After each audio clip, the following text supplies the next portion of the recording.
Has the new British history had its day?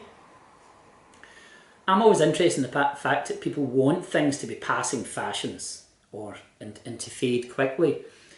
I mean, you're only just catching up in some piece of music that you listen to that turns out to be from the 1960s, so it's passé, it's gone, but it's come back and it's of interest and it engages you. I think the same is true of something like the new British history. I don't even know if the new British history, as it was called, that emerged in the 1980s, has been fully understood, fully institutionalised, fully thought through. I don't think it has been. I think definitely the high point of what was called the British problem, or the new British history, British studies if you like, from Pocock in the 1970s onwards, I think that's morphed and changed, but it's only 10 years since John Kerrigan's huge book, Archipelagic English, appeared on the scene. And I still read that book. I've gone back to it most recently to read the chapter on Macbeth. 2 years ago I gave a lecture on Robinson Crusoe and I went back to read the chapter on Defoe. What incredible riches. Has that been taken on board? Absolutely not. So I think the new British studies is still at an early stage. Of course it can be complicated, and some people are allergic to the word British in British studies because they would say it's British and Irish, or it's English, Scottish, Welsh, Irish and so on. And I'm open to that. But I think there's still life in the new British history, and I think we shouldn't be too quick, and I think we often are too quick to say deconstruction is dead, Marxism is over and so on. I think the people who are in a hurry to bury theories and approaches are often doing so for some kind of political reasons or other kinds of reasons, or because they want to come in with the next thing they consider to be new. So in that sense I'm quite old-fashioned, and I think there's mileage still in the new British history, because I think it was an attempt to address the multiple nature of English and British colonialism and imperialism, and even though it did a disservice perhaps to Scotland, to Wales and to Ireland, despite its efforts to bring them in, as it were, did a disservice to them, I think there's definitely life in the new British history. And finally, whether archipelagic studies? Archipelagic studies, John Kerrigan talked about archipelagic Macbeth as the new term for Macbeth, and he joked about whether it would catch on. And I think archipelagic is not a word that's popular in the street, but then neither particularly is British imperial monarchy or British Empire, although they're real things that people are living with and dealing with in their ignorance.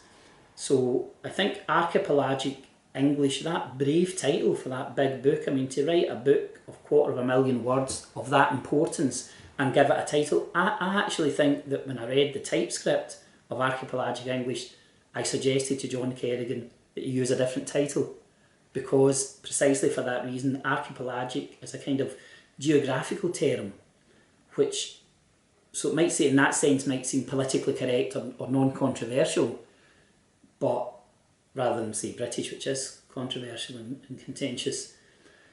But I think archipelagic, now the irony is archipelagic studies is coming into a lot of different areas, including geography, and there's journals of archipelagic studies, there's a book on archipelagic modernism. So I think in a way it's not set the heather alight, but it's singed a little bit of purple heather, perhaps somewhere, some patch and some mountainside. So I think archipelagic studies should be a step forward from the new British history, because it doesn't use the word British and it recognises that North Atlantic archipelago, it recognises these islands, if you want to use that complicated expression. It's an attempt to bring some kind of geographical neutrality to talking about the British state and the empire and its relations with its kind of cognate and neighbouring Celtic nations. So I think there's still life in archipelagic studies. I think archipelagic studies, as it happens, is probably taken more of a grip in other areas. Now people talk about archipelagic poetry and so on. In early modern studies, it's slightly awkward because I don't think a work like John Kerrigan's has really been taken on board yet, but I think very slowly, and it's happening now in a kind of wave of essays after that big book, I'm sure that it will become increasingly important, and I'm still attached to it despite having issues with the title. Of course, there is an irony, and that is archipelagic English. English there being, if you like, English literature. And I think that what English literature is not neutral. It's not neutral either. So you can say British is a problem, let's say archipelagic. But if you're still saying English, rather than say archipelagic studies or archipelagic cultures or archipelagic, politics or history, that's different. But as I said at the beginning in relation to words like criticism, crisis and political criticism, the language is complicated, and I think people disagree on words, even if they end up using the same words. Because in some ways, when Derrida said text and Foucault ridiculed him for being reductive, Derrida's notion of text wasn't so different from Foucault's notion of discourse, but they used different words. By discourse, Foucault meant something that was political, that was engaged, that was problematic and so on. And I think Derrida meant the same thing by text, although Foucault talked about textualisation as a kind of trivialisation of politics, and although people like Terry Eagleton, Edward Said followed Foucault down the line of discourse as politics and Foucault's the more political, I think that lost touch with the fact that Derrida wasn't so far away from Foucault in terms of levels of engagement with language and history and politics. Okay. Is there anything else you want to add that you haven't said in the answer to these questions?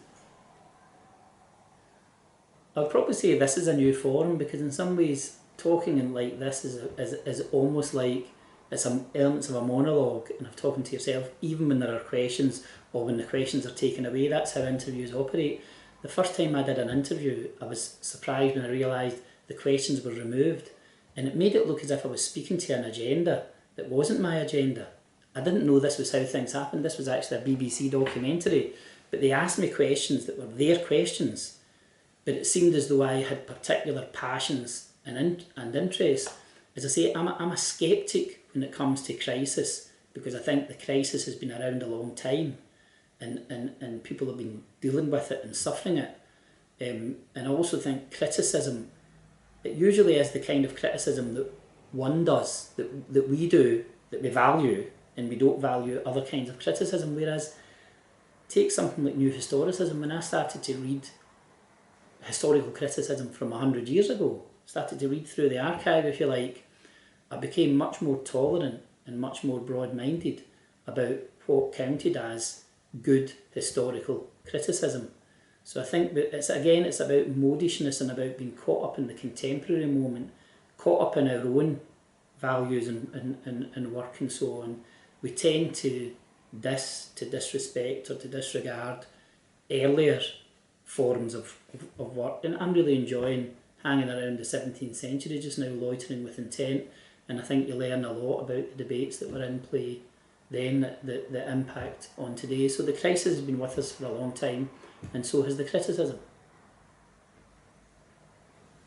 Is that okay, though?